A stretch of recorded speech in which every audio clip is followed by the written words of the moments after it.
শুয়ে বসে দিন কাটানো আর মোবাইল রিল স্ক্রল করার দিন কিন্তু শেষ। এবার সময় এসেছে কামব্যাক করার। তাই সেমিস্টার 2 এবং সেমিস্টার 4 আগের সেমিস্টারের কথাটা মনে আছে তো? তাই এই সেমিস্টারটাকে কিন্তু খুব ভালো করে পরীক্ষা দিতেই হবে। এই সেমিস্টারটা আবার রয়েছে এলএকিউ প্যাটার্ন। তাই ভাবছিস কিভাবে পড়াশোনা শুরু করবি? শোন, প্রথমেই তোরা যেটা কর, তোদের সমস্ত যে টেক্সচুয়াল টপিক রয়েছে সেগুলো তো আমি খুব ভালো করে ডিটেলিং করে পড়িয়েছি। সেই সঙ্গে কোন প্রশ্নগুলো ইম্পর্টেন্ট সেগুলো ডিপিপিতে রয়েছে। তাই সবার আগে ক্লাসগুলো ভালো করে মন দিয়ে দেখ, টপিকগুলো কভার কর। তারপরে যা প্রশ্নগুলোর কাছে, যে কয়েকটা ইম্পর্টেন্ট প্রশ্ন তোদের পরীক্ষার জন্য গুরুত্বপূর্ণ সেগুলোকে ভালো করে আগে রপ্ত কর।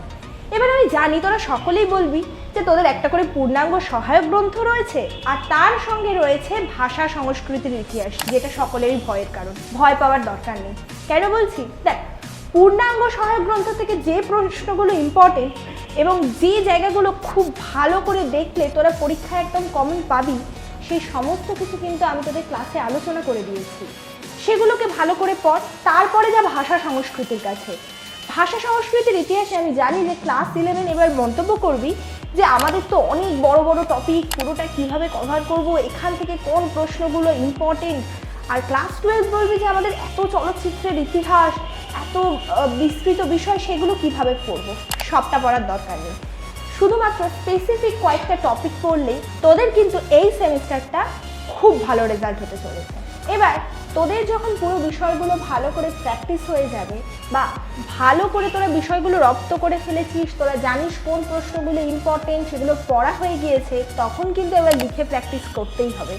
কারণ আগের সেমিস্টারটা তোরা দিয়েছিলি ওয়েমারে আর লেখার প্র্যাকটিস একদমই নেই। এবার বাংলার ক্ষেত্রে তোরা তো জানিস যে বানান ভুল করলেই কতটা নম্বর কমতে পারে। তাই সেই নম্বরগুলো কিন্তু আমাদের খুব ভালো করে মেকআপ করতে হবে। এবং তোদের একটা বড় সমস্যা ছিল গত সেমিস্টারে যে তোরা সময়ের ক্ষেত্রে বারবার জানিয়েছিলি যে তোরা ঠিকঠাক সময় পাসনি। তাই এই সেমিস্টারটা কিন্তু অবশ্যই প্রত্যেকটা বিষয় খুব ভালো করে সময় ধরে যেরকম প্র্যাকটিস করবি, সেই রকম পুরো সিলেবাসটা কিন্তু খুব ভালো করে মক টেস্টের মাধ্যমে তোদের প্র্যাকটিস করতেই হবে। তাই এই বিষয়গুলোকে মাথায় রাখ আর প্রতিদিন একটু একটু করে পড়াশুনো কর। ক্লাসগুলোকে দেখতে থাক, ডিপিপির নোটসগুলোকে পড়তে থাক আর নিজের উপর ভরসা রাখ। এই সেমিস্টারের সাফল্য আসবেই।